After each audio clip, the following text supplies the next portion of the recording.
This week's video, we're heading off to one of the Northeast's most underrated museums, the Northeast Land, Sea and Air Museum. Yes, that's the correct name, despite the fact that during this video I call it by several different variations. And yeah, count them if you like. Hi folks, welcome back to the channel.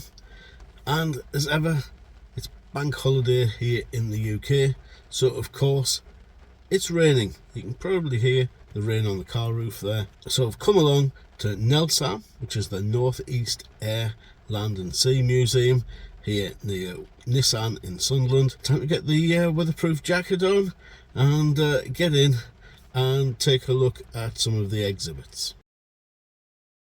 This was originally the site of the Northeast Air Museum, which then combined with some other museums and collections to become NELSAM. The collection is mainly formed with aircraft, however, as the collection expands, more and more different types of transport are being included.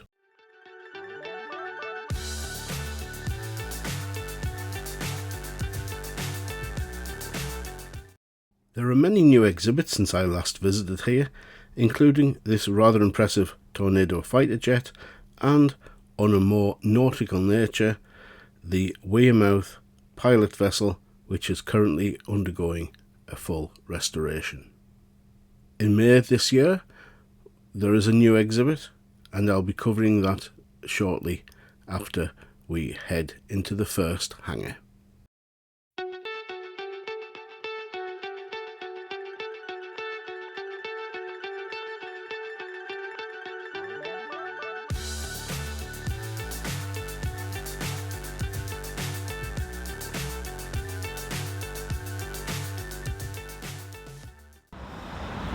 This Hawk behind me is a recent exhibit, just arrived in May this year, and a lovely addition to the collection of aircraft here at the Northeast Air, Land and Sea Museum.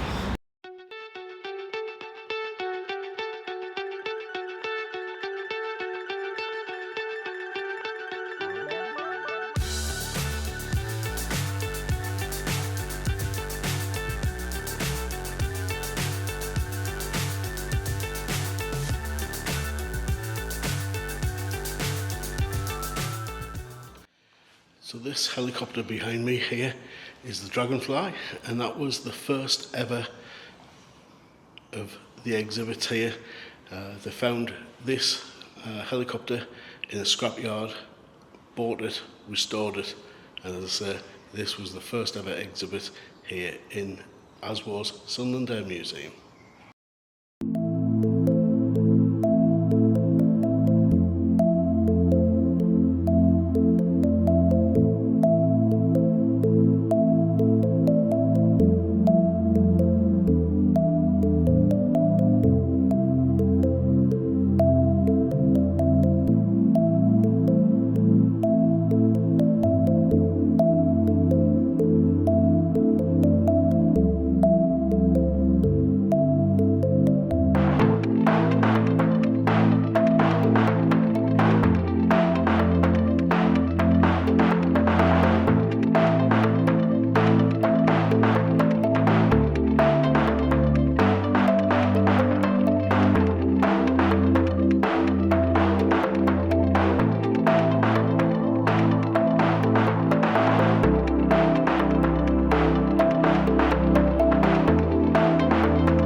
So certainly one of the most popular exhibits here at the Northeast Air, Land and Sea Museum is this, the Avro Vulcan. This one arrived here in 1983 when Sunderland Airport was still open. A year later, in 1984, the airport was closed as the development of the Nissan factory was going to take over the whole of the airport bar this area here, which became the Sunderland Air Museum.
So this little hatch here is the way up into the cockpit. On certain days they do actually have that open and you can go into the cockpit of the Vulcan.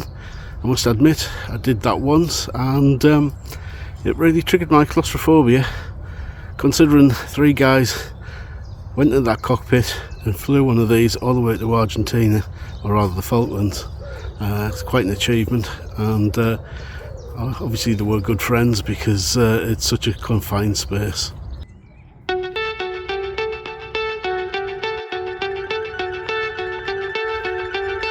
So this is an RAF trainer. I think it's a Provost, if I'm correct. We actually have 3 of these at the college where I work, 2 of which are in the hangar that we have at the college, and students learn their trade, basically taking these to bits and putting them back together again, and with the hope that they can move on to an apprenticeship with the RAF.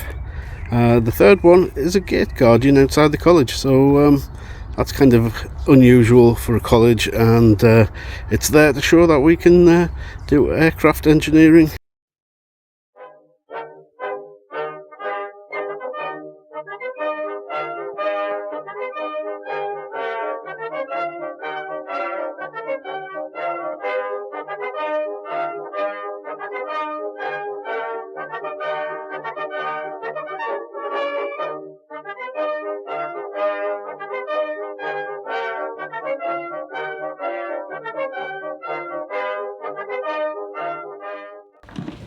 I am speaking to you from the Cabinet Room at 10 Downing Street.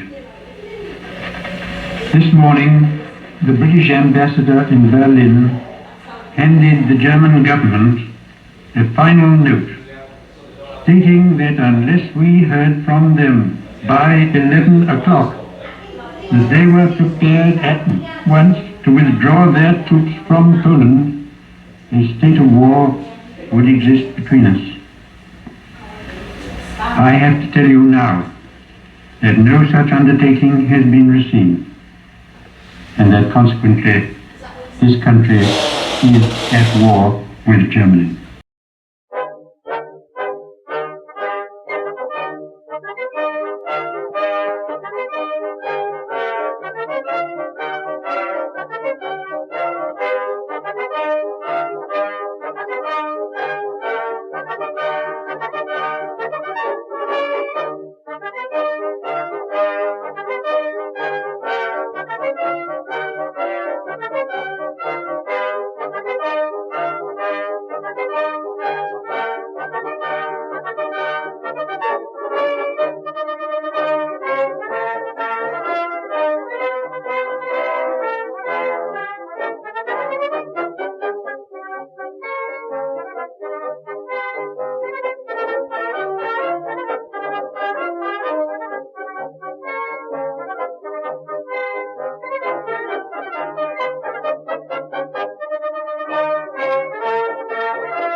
So we're a nice little Falklands War display here.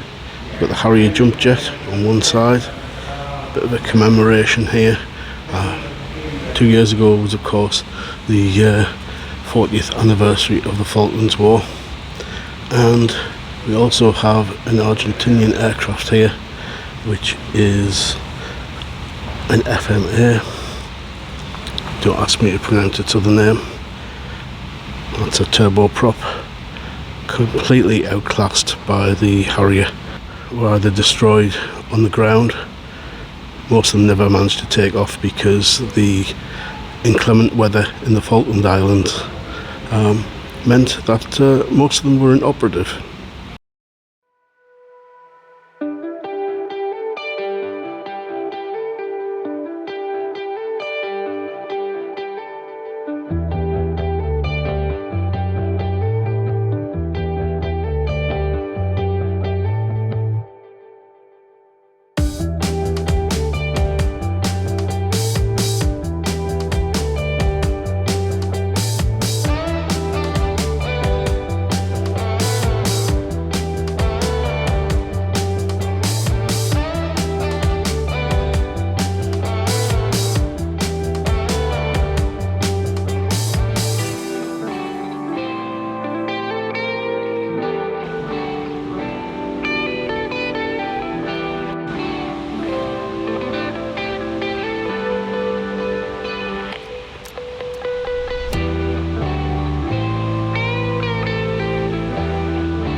So behind me, an English electric Lightning. I think I remember gluing together a few Airfix kits of those back in the day, and yeah, quite an impressive aeroplane, and yeah, good to see one surviving.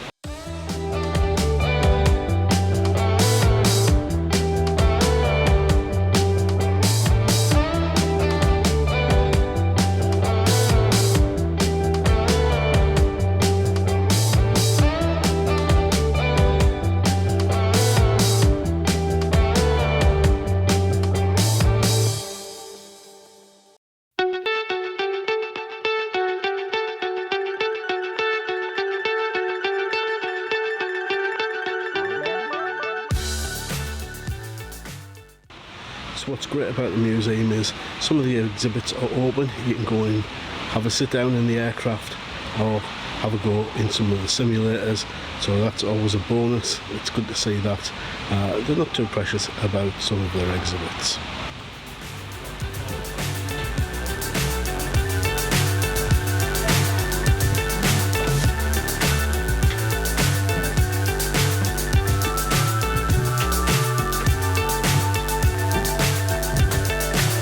So high I'm hypnotized.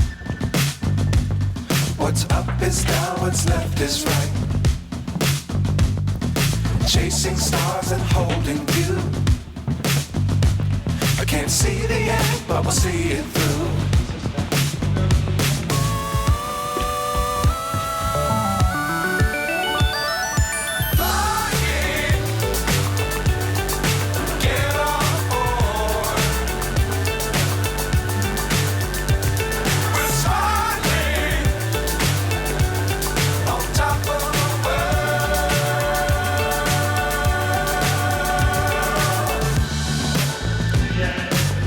Times don't fly too high. Be sure to keep the ground in sight. Fly forever if you keep it tight. Love the world but keep the sky on your mind.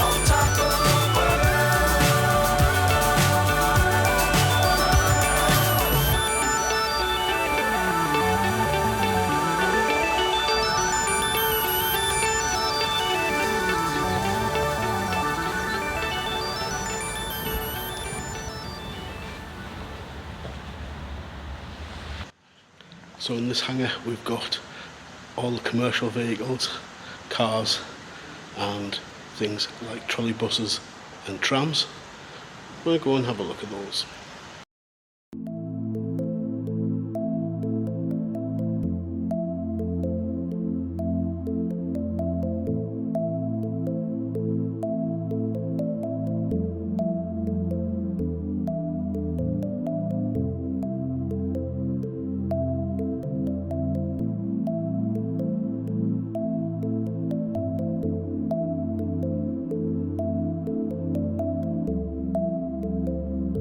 We've also got several trams here which are from Blackpool.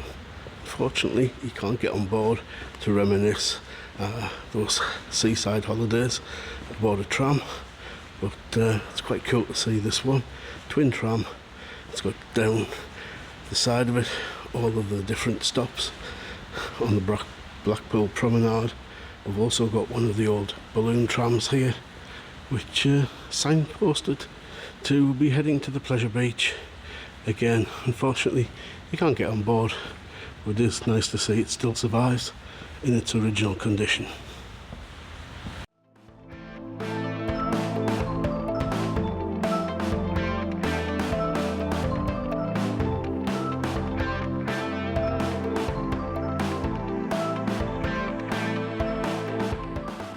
So when you think of Sunderland and Washington, you immediately think of Nissan. However, that wasn't the first car produced in the region. That belongs to this, the Clan Crusader. Now the Crusader was based on Hillman Imp components. It was designed by the guys who just recently left Lotus and decided to set up their own company. So the lightweight Hillman Imp engine went in the back. The car is entirely fiberglass and wood monocoque, no steel in it whatsoever, so it meant it was a really light car and very economical as well as being a bit of a sports car. Sadly though, the company closed in 1973 after the economic downturn, and only 350 clans were produced. So on now to Nissan. Nissan started producing the Bluebird in the 80s and then moved on to produce the more modern Micra and other vehicles. The Primera, they were also produced here. This is a Mark III Micra, I believe, which was entirely built at Sunderland, and sadly they moved the later production to India, and I'm sure people have found the quality of those cars not quite as good. Nissan of course moved on to produce things like the Qashqai and the Duke, which we have here, and of course the electric Leaf models, which sort of pioneered really the consumer electric car in the UK.